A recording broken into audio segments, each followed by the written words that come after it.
Hello, my name is Nehemiah Harmon with Dynasty Solutions and the Gainesville Podcast Studio. I have the pleasure of sitting here with a good friend of mine, Andre from NHDC. We're going to talk about NHDC as well as the impact that's having in the community. One of the things that Andre oftentimes shares with me is his passion to highlight local businesses and local entrepreneurs, especially the younger entrepreneurs who are just getting started. So we're going to talk about the empowerment that NHDC does and in his role, how he helps with helping people be able to get out into the community and have that impact that they would like to have. Before we get started, Andre, I want to just kind of give us a brief overview of how you stepped into the role of where you are as NHDC as the director. Give us a brief kind of summary of how you landed that. Yeah, man. So first of all, thanks for having me. It's been a minute since we've sat down and talked. Every time we talk, we usually have a good time just being able to go through stuff. So I got into the nonprofit world, man, in the early 90s, right? And so one of the things I had the pleasure of doing is just, I was on a bus one day and I saw this organization called Youth for Christ. And so I'm like, man, what do they do? So they brought me in and I sat down and had the opportunity to see what they do. And the first thing they told me is, we want to invest in you. And I'm like, okay, what's that mean? And so they sat back and they helped me find a job at 16. And I come to realize that, man, these guys actually took the time to invest in this young guy, right? And so ever since then, I've always had an eye for nonprofit and an eye for wanting to be able just to help, a segment of our populations, that segment of population being individuals that just think that they're in a stuck situation and can't move and there's ways out. The worst thing, man, is to have the answer to something when people got the question and you got the answer and they don't ever get it. So I want to be able to help connect those dots. And so, I've started my career off in nonprofit, like I said, in the 1990s, and then moved out from California to Florida and got involved with this organization called Neighborhood Housing Development Corporation. I sat on their board for some time, and we were able just to, through the leadership of the board, we were able just to be able to help shape the way that the organization is going with then the current executive director. He's moved on into a different position, and through dialogue with the rest of the board and with staff, we said, let's go ahead and continue to do what I love doing, which is just to be able to now help an organization be able to continue the work that it's doing and expand it throughout the communities that we serve. And so I've been serving now for the last 3 years as the CEO of the organization. Excellent. And you said the first nonprofit you introduced where it was called Youth for Christ. Youth for Christ, man. Shout out to Youth for Christ. So I got a question. Do you remember who the director was at that time? Marcus Givens. Man, I'm telling you, it's still been in my life. Well, he was actually, no. Was he? Marcus Given was one of the major impacts that was there. I can't remember if he was actually the director or another person named Maurice Miller. Shout out to both names. But there's still, I still keep up with Marcus basically on Facebook. I see him whenever he is active there. But you're talking about, man, I'm 49 years old, right? Mm-hmm. And so you're talking about 16 years old. I still remember the name Marcus Givens, right? That's because I walked right into there and boom, that was it. Yeah. Yeah. Do you, or I'm sure they may have shared with you, but do you remember how that organization got started? Like, what was the driving force behind establishing and creating that organization? So Youth for Christ is a national organization, man. In the 1920s, their first employee, I think was part-time, was a young kid by the name of Billy Graham. Wow. That was their first and full-time employee or part-time employee or something to that effect. And so I think that globally, actually, Youth for Christ is. So that's how they got started as just a ministry. And so in every community kind of looks a little bit different. In our community, they were just more focused on on young folks that was there and trying to help them get out of where they're at and grow, even at a young age, start to learn how to mature in certain areas. And so, yeah. That's powerful. I'm going to butcher this to some extent, but I heard a story that Billy Graham and I guess a friend of his, which was kind of his right-hand man, they got introduced to Christ by an usher that was just out and invited them in. And obviously this is this no-name person that we don't know their name, but the world felt their impact, right? And I think about that when we're talking about, nonprofits and the things that the people do every single day. Is there's a lot of names that may not be remembered, but their impact will last forever. Man. That's what it is, man. There's there's so many nonprofits around, right? And each of these nonprofits are here to really be able just to touch the individuals. And yeah, that's what it's really about, man. I mean, I can guarantee you, if you go around some of these nonprofits, I mean, even on our staff, man, we've got some employees that have been with us, for decades. And and I hear time and time again in the community, oh, Miss Janice is a great one, man. Miss Janice is a good name. They'll sit there and, oh, I know Miss Janice. She helped me buy my house, 10 years ago, 15 years ago. That impact is felt. And that's what it's about, man. That's what's the word that keeps coming to mind, even with you saying that, is legacy, right? Yep. We really don't understand sometimes the legacy we have until people start talking about you when you passed away. You're not hearing it by that time, but in general, yeah, that's legacy that you're talking about. Marcus Gibbons' legacy. I'm sharing this with you about that man, shared it with them out there about him, and his name is just traveling right now because of the impact he had on this 16-year-old Jamaican kid. I love it. I love it. And that is actually one of the main focuses of where our company is going, is sharing stories of impact and legacy. We love working with clients who want to have an impact in a specific area or industry, as well as those who want to leave a legacy. One thing that me and my partner, Simon, are working on now is something which, this is the first announcement I'm saying it since we're here. It's Gainesville Legacy videos, where we want to be able to highlight local people in the community who have had a great impact and have, lived a life of legacy. And we can kind of, capsulate that for the next generation. Because like you said, if it's not taken, the impact will remain, but the legacy may be lost. And so what we want to do is make sure that we preserve that legacy by, finding those people in the community and finding other people in the community that says, hey, who do you know that has had a great impact in Gainesville?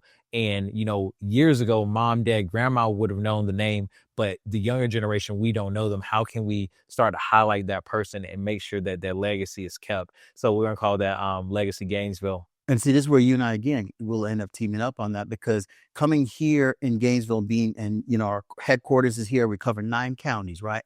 And so one of the things I'm really finding out about Gainesville is just the rich history that's there, man.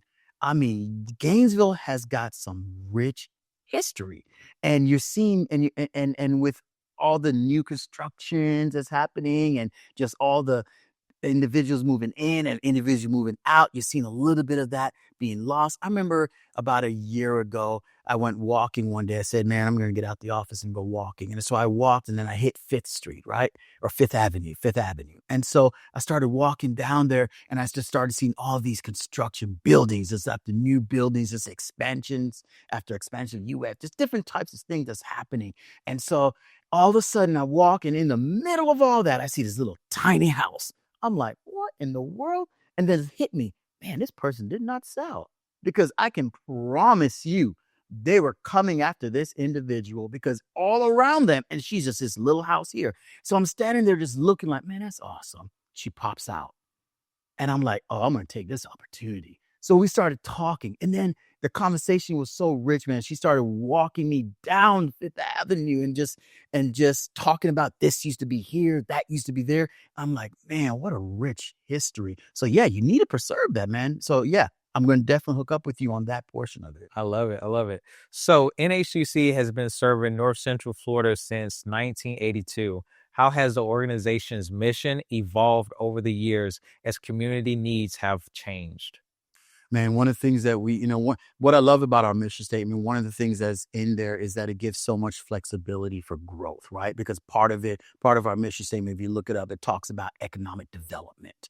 And so as we're seeing, that's why my heart is so much with individuals like you, man, where they're coming into the area and they're just wanting to be able to say, how can I make this community better? And so our mission doesn't change. How we do things evolves. Right. And that's part of what, our organization has been about. And so we're continuing to make adjustments as the economy continues to change, as our community continues to change. We look back and we say, okay, what's happening. One of the biggest things, and you've seen it with the individuals that were doing some of the podcasts with you earlier, is relatability, right? Is NHDC still able to relate to the individuals within the communities that we serve? And it balls right back again to what our mission statement's about. So from your vantage point, since you've been in the role for 3 years now, right? Mm-hmm. If we look back 3 years from now, you weren't far out from the whole COVID epidemic. Now we're a little further past that. What were some of the needs you saw then when you're first stepping in the role? Like, what were the primary needs you seen then, and what do you see now? Is there a shift, or is it the same? You're talking about for the community or for the community? For the community. What did you see the community needing help with at that time? Man, one of the things that I saw that in just all the communities that we serve needing help with is just understanding what they're going through, and understanding what they're going through, how that impacts them, and then realizing that they're able to help, they're able to get it through. Let me give you some examples, right? So one of the things that you started seeing that the community did is isolation. So one of the things that happened is now that COVID is done, that isolation is no longer there, but it's still there. It's never really been the same. And so it forces us as an organization to have to look and do things differently. But then there's another aspect to it that NHDC never really had to really deal with, is that mental portion of it. People are coming in to us with same needs that they had before. It's just impacted differently. And it's hard to explain it. It's just impacted differently. And so now how we cater to some of those needs are just completely different. And like I said, it's hard to explain it, man. I got an interesting question for you. Because from where you are and what your mission is as an organization and as a person, right? There's things that we can see someone needs help with, and then there's the things that the person asks for, and they're not always the same thing. So my question, say that again, my man. Yeah, what you see that a person needs and what the help that they ask for are not always the same thing. So for now, where we are today, what are some of the things that you see the community asking for that's not necessarily, what you may see as the need, says, hey, you really should focus on this or focus on this. What are they asking for? What do you see them asking for? The ask isn't changed, because then the ask has always been there. I think what's happening is different. I think what's happening is that the need. So I'm going to switch it around. So I think the ask have always been the same. Is just a lot of times they don't realize what they need when they're asking it. Yeah. Does that make sense? 100%. And so, for instance, we'll get individual that will come in and ask, hey, we need help with rent. Okay, you need help with rent. That's always been the ask before COVID, because people are hurting. People were hurting before COVID. People are hurting during COVID. People are hurting after COVID, right? But as we're getting into that a little bit deeper, a lot of times we find, again, that the need itself is a little bit different. And so we've got to attack it a little bit differently, if that makes any sense. Yeah. So here's something that's right in your wheelhouse. I'm sure you'll love this question. Affordable housing often gets talked about in terms of number of buildings, but at its core, it's about people.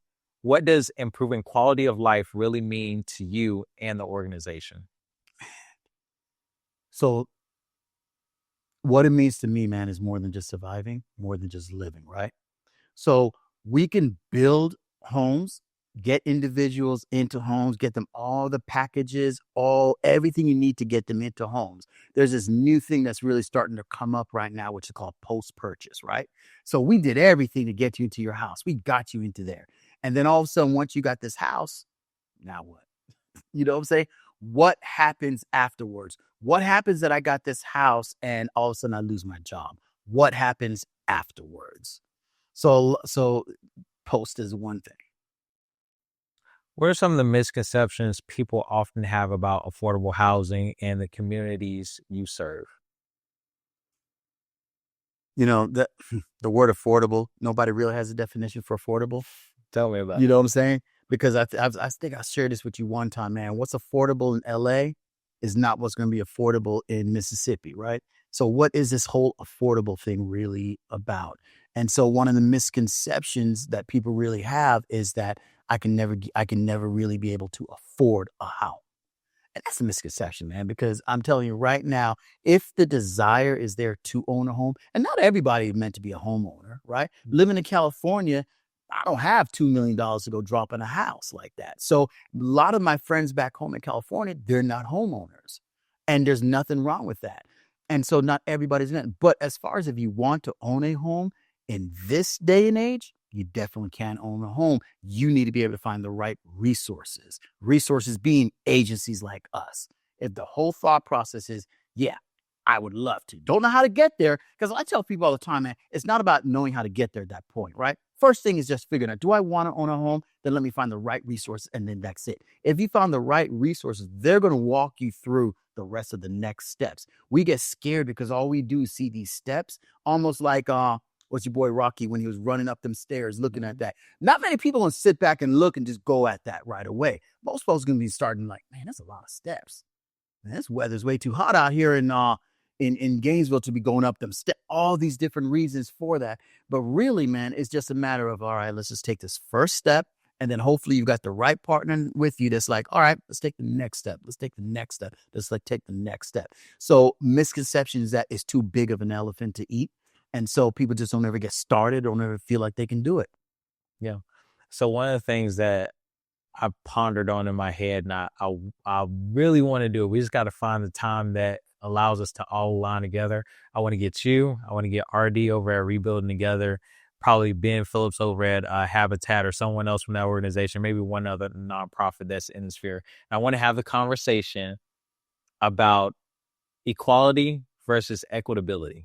Two different things, right? Because oftentimes when we talk about affordable housing or anything in the sphere, people take the perception of thinking about the conversation of equality. Like, let's make it affordable. Let's make it equal where everyone has access. And it's like, equality is not really the goal, because you may not need the same amount of help that I need. Equitability has to be the goal, which means that let me evaluate what makes you disproportionate in the resources to me.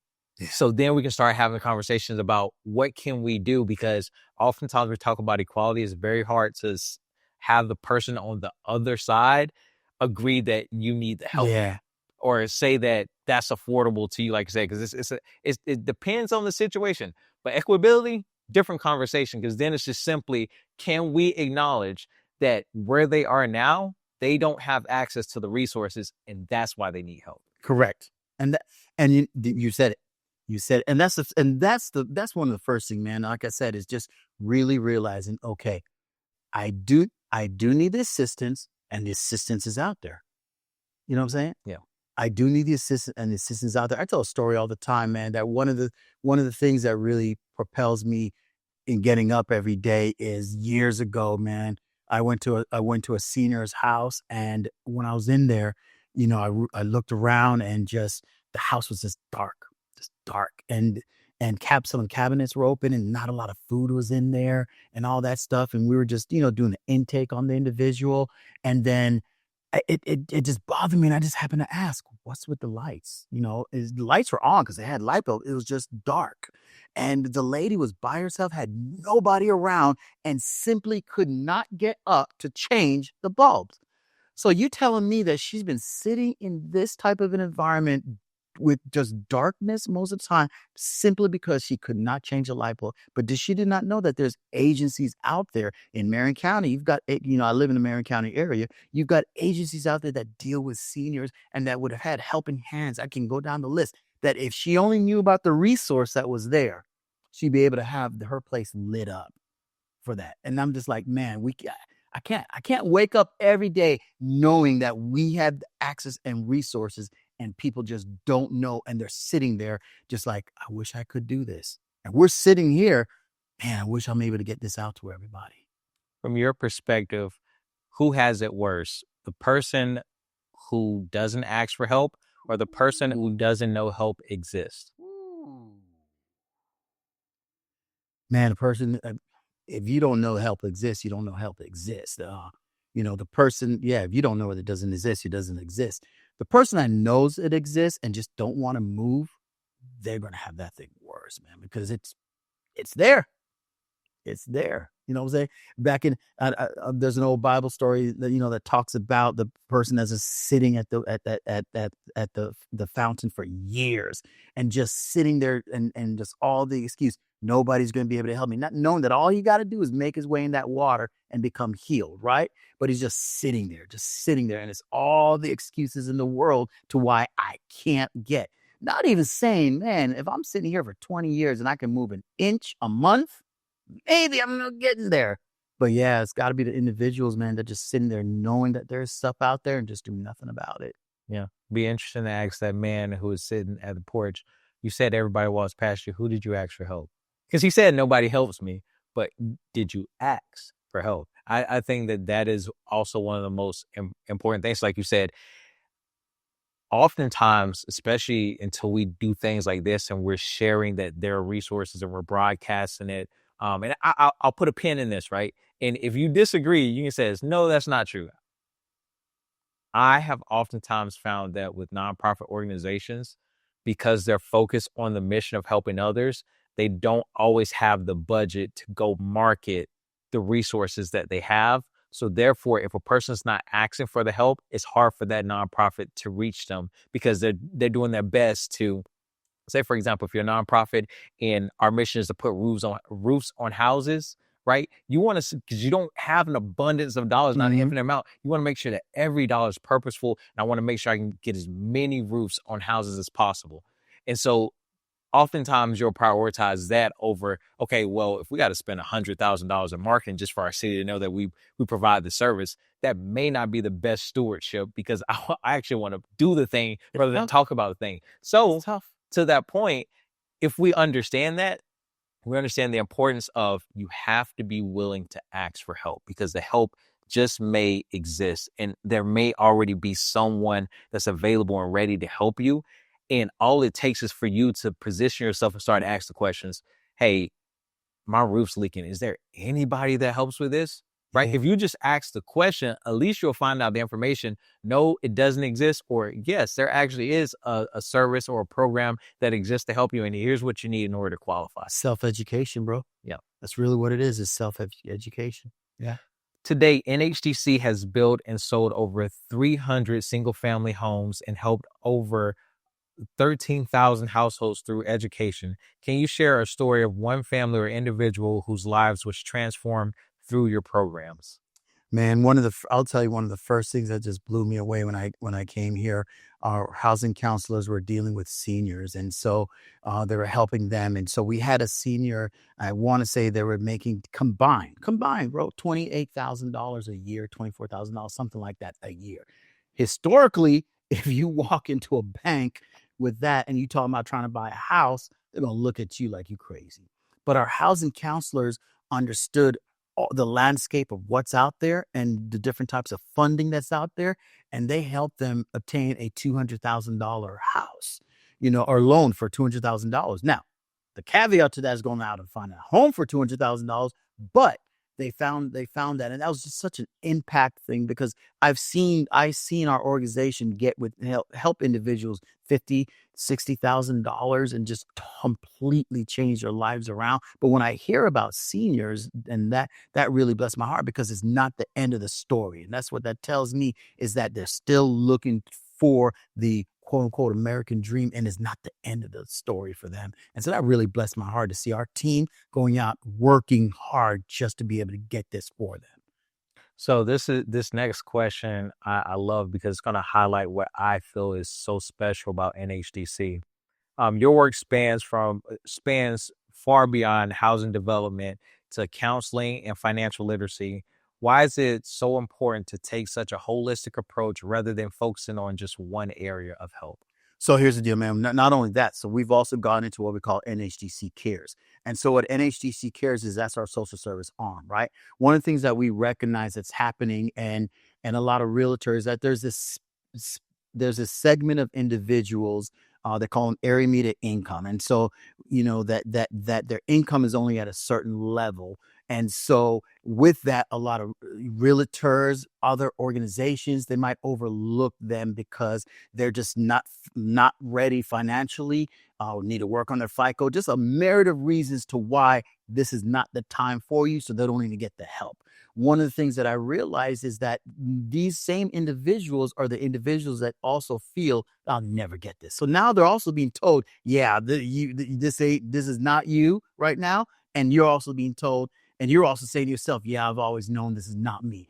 And so one of the things we started doing was we started working within the social service arena, because we know we have these other areas within NHDC. And so what we do is we go through helping them with either rent, mortgage, or utilities, but then we help them through case management. And the whole purpose of that is getting them in front of our HUD counselors as much as we can, to where now it's not just not just writing a check, but now we're going to actually help you. And if it's the fact that you might need more income, then we're going to partner with our wraparound partners at Career Source or wherever else that might be, and make sure that we help you get more income coming in. So we take this holistic approach because we want individuals to be able to move from segment to segment. So now your AMI, area median income, has just become larger because we put you through, counseling.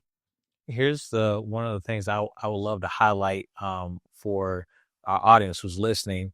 Is it's so important for you to take advantage of community. And this is what you just described. That's what it is. Like, you can tap into community just by coming to the NHDC, talking to the counselors, getting the resources so they can plug you into a network of a larger community, because we all need that support and help, regardless of where you are.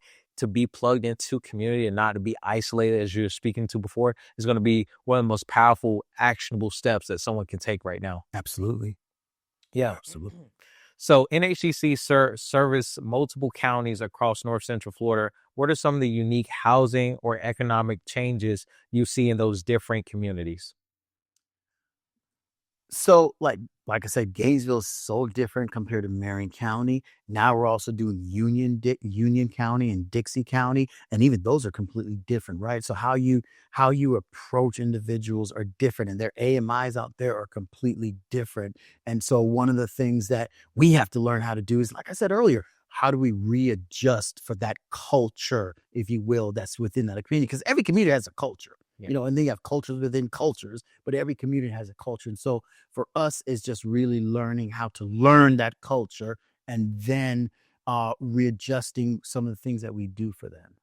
So digging a little bit deeper into what you just talked about, how well do you feel NHDC does about asking questions of the community on where and when they need help? And what I mean by that is, oftentimes the person who's creating solutions, we may be creating solutions from our vantage point that says, I'll give you one that I like to oftentimes throw out. We'll say we have a homeless issue, right? And we have people who are homeless. And I know what, I'm not homeless. I've never been homeless, but I want to solve the homeless problem. So what I'm going to do is I'm going to donate to churches and give them, tax incentives or whatever. And I'm making this up, by the way, just a situation. We give tax incentives or donations or whatever to churches, to when it's cold outside, homeless people, if they knock on your door and you house X amount of homeless people, we'll give you some type of stipend. And that's a way that we can solve homelessness, right? But no one had a conversation with any of the homeless people to find out, I don't feel comfortable in churches at all, so I would rather sleep on the beach. So if you would have went to that homeless person before creating the solution, he says, all right, I see that you have a problem and I want to solve that problem. Let's talk about what you think the solution to your problem may be. What type of resources would you accept?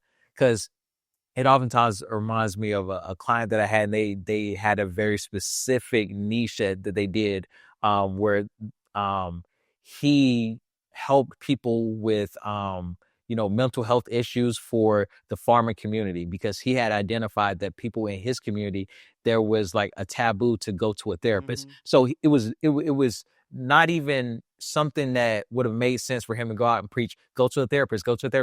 He understood that my community is not going to accept that. Rather, I have to take a different approach of, here are things that you can do to help with your mental health.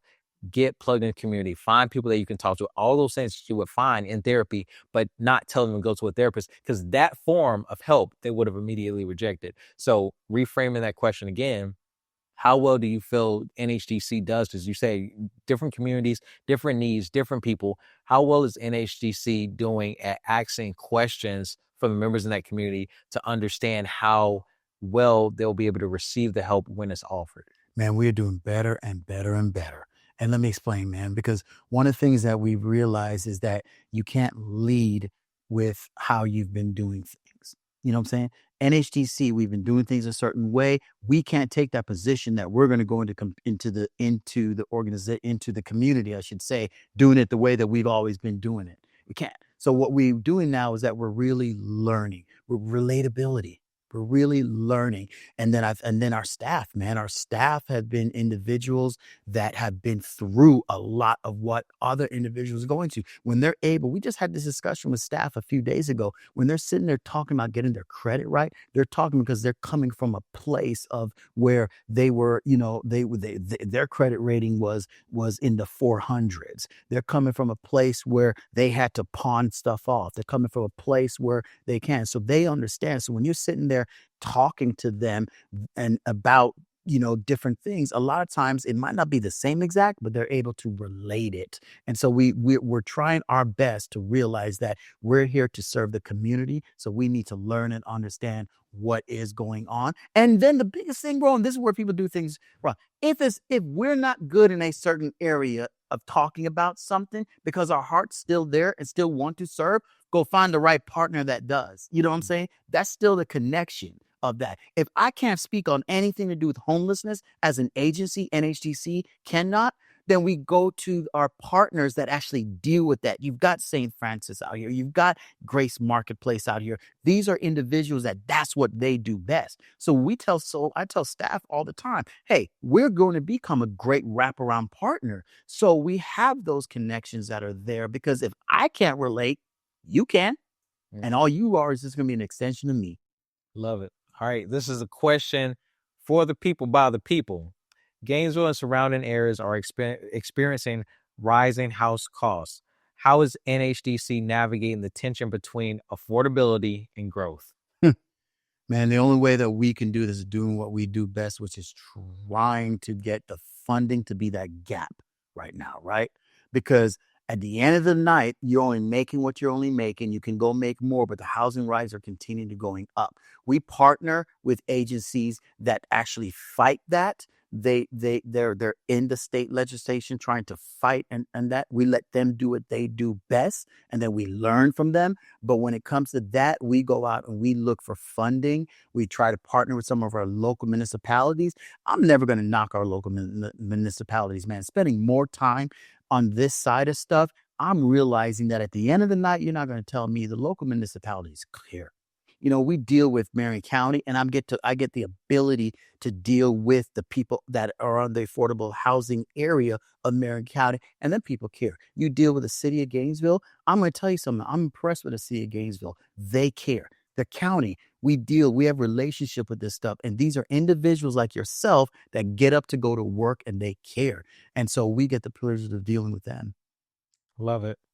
Many families are still struggling with mortgage delinquency and foreclosure, even years after the recession and pandemic. What's the biggest barrier they face in recovering, and how does NHDC step in? Getting a hold of us too late. That's really it, man. And it goes back again to just not knowing what you don't know. You don't know that there's agencies out there like that. Listen, the moment you start getting that in your stomach, like, oh man, start doing some homework. Who's out there? Because, I love how Ramona Jackson, she was here with you a few weeks ago. She talks about it all the time. So many people are just one paycheck away from that. And so it doesn't take much, right?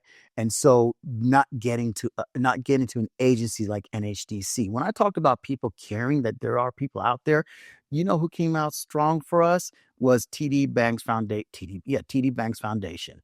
They came out. Ramona Jackson put together a grant for Sustained Home Academy, which has to do with just the foreclosure post-purchase all of that stuff. They saw it. They recognized that that is a trend that's happening across this country, is the foreclosure and the lack of knowledge when it comes to post. And they gave us $200,000 to be able to help combat that. And that was something that they came out, they introduced themselves to us, gave us a plaque for that, and the whole nine. And just talking to them, you could just tell their passion behind that. They want to be able to do their part in America. And so really to answer your question is that, it's once you see or feel that this might be coming, give us a call, give another agency a call. Most times when you get these letters in the back of it, it says contact a HUD counselor, contact a HUD counselor. Because I'm telling you, man, it is, you're not going to tell anything to these HUD counselors. I'm learning. You're not going to tell them that's going to scare them, right? Because they're here for you. So what they're simply going to do is just listen and then tell you, come on down. Let's have a deeper conversation.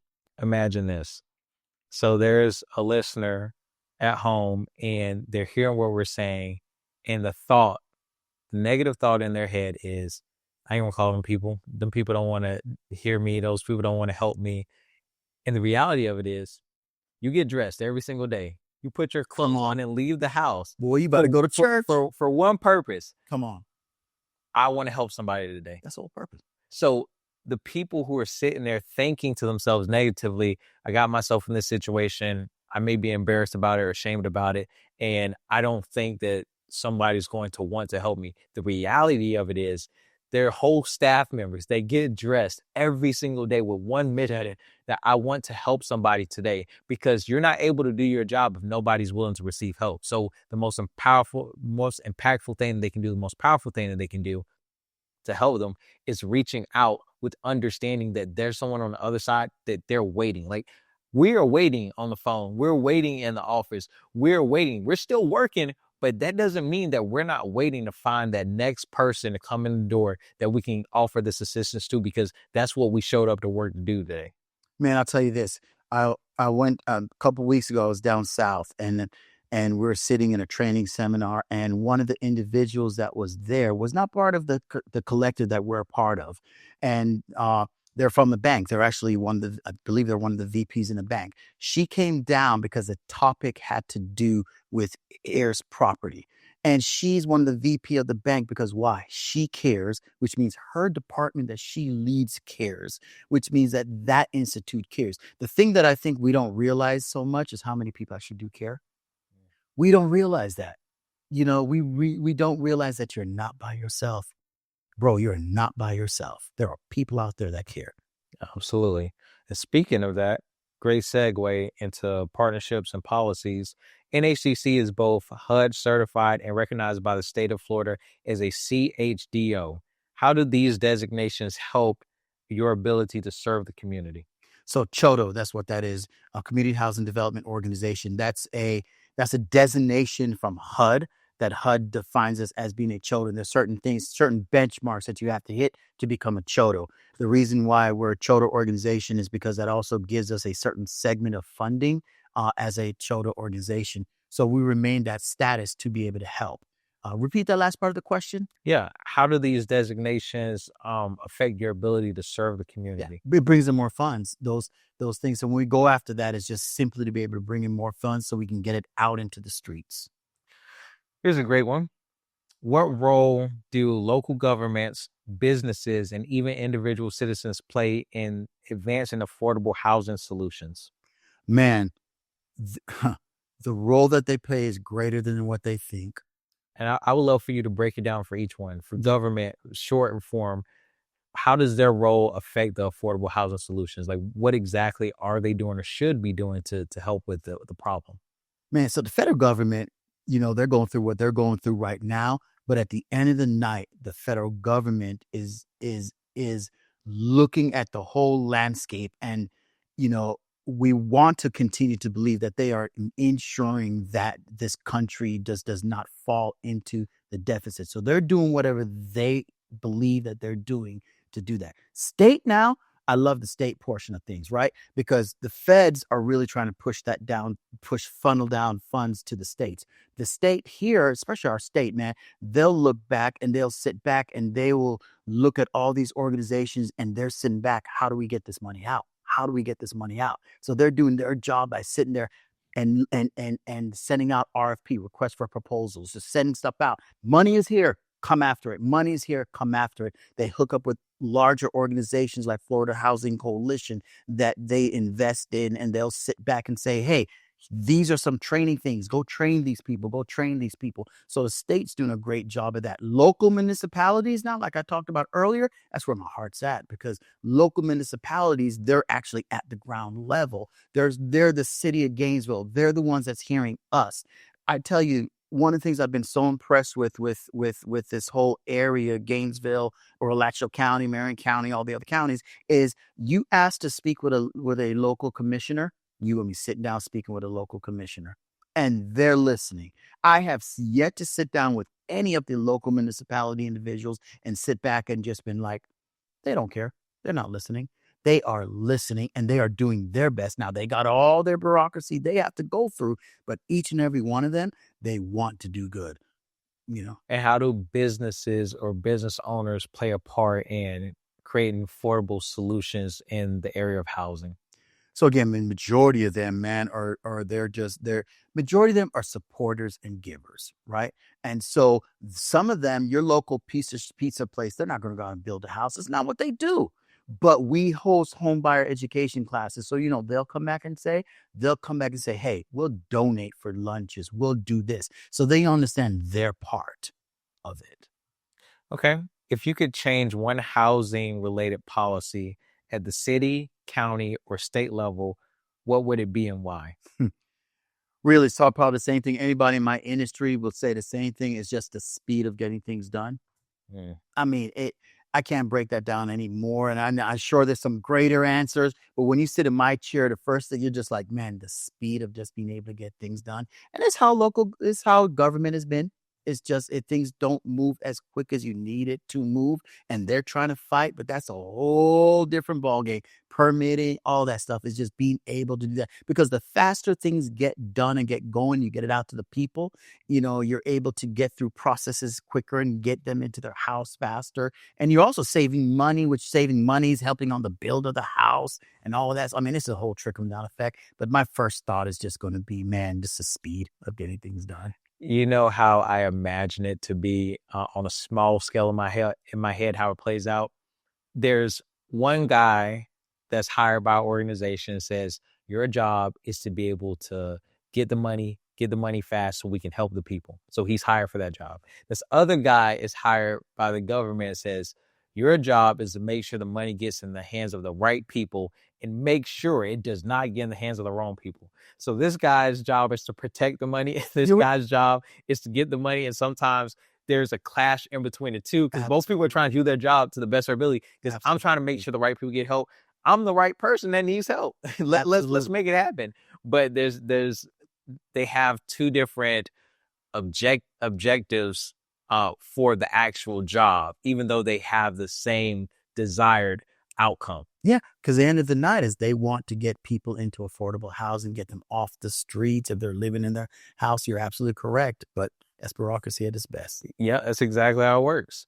All right, looking ahead, as you think about the future, what's the next big vision for NHDC? Man, to continue to do what we're doing, work well at what we're doing, and then continue to expand what we're doing right now. That's been my focus right now, is just continuing to expand what we're doing. And then the next big thing for us is just continuing to even tighten up. I know it sounds small, but it's a big deal in my world, is really tightening up our relationships that we have right now. That is a huge visionary thing. I'm not talking about going out and building a, five-story apartment complex or something like that. That's not right now. Right now, the next big thing for us is just continuing to tighten up and expand what we're doing. Love it. And I'll let the last question be, and if you want to sit and talk some more, we'll do that. But the last official question will be this one. What advice would you give a young family today who dreams of owning a home but feels like it's out of reach? Man, I love that last part. I love that question. Dreams of owning a home, and that is out of reach. It obviously is not out of reach, man. The advice I would get you is the same thing I have been saying forever. If you do want to own a home, take money off the table, right? Because we just talked about that. We talked about that you can find funds, an organization to help you with down payment, find down payment assistance and all that stuff. So take that off. If the desire is there, that's their first step. The desire is there, recognize the desire is there, and then go ask, call. There are lots of great organizations that are out there. Call, because you become a homeowner faster than you think. You really will. Awesome.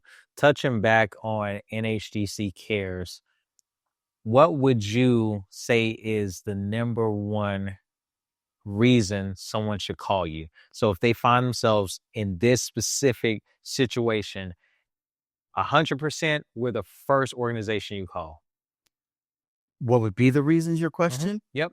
Identify. So that person who's at home right now, describe their situation to them so they know that this is the first number you call. You ain't got to look for any other organizations.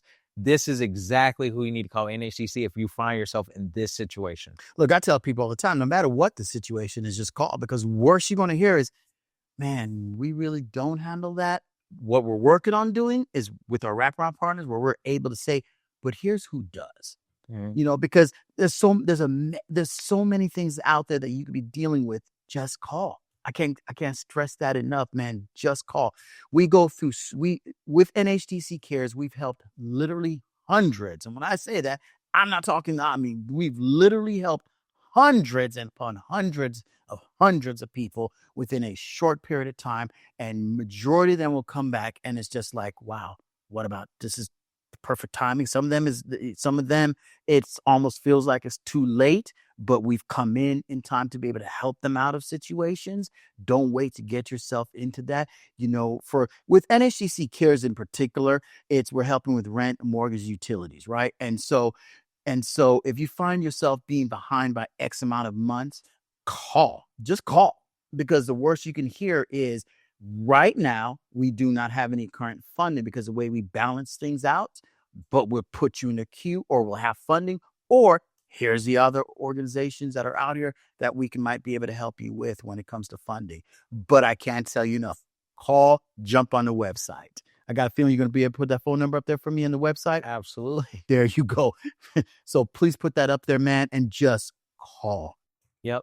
So I think your next marketing campaign should be NHDC Cares, just call.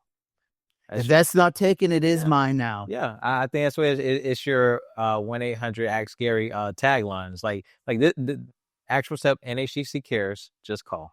You don't know, man, you never know just the amount of lives that have been saved by picking up a phone. I'm not even talking NHDC, right? Just picking up a phone, you just do not know. We're so scared, and I'm telling you, I've been doing this for 25 plus years now. There are organizations that understand, like you said, that are waiting. Just call. Just call. You know what I want people to do? This is what I want them to do.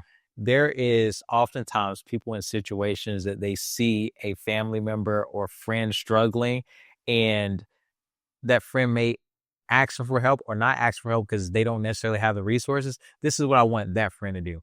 I want you to call. You know what I tell people all the time, man? It might not be you, right? Because you might be in a good position. But more than likely, I can promise you can probably think of one or two individuals that is currently in a situation. And so encourage them to call. Yep. You know what I'm saying? That's the other thing to do. So encourage them to call.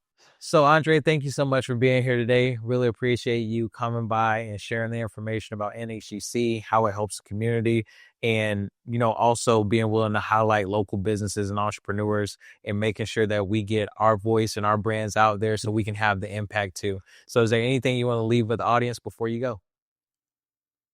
Guess what I'm going to say? What you going to say? Just call. Just call. NHDC Cares, just call. Thank you for being a part of this episode. See you next time.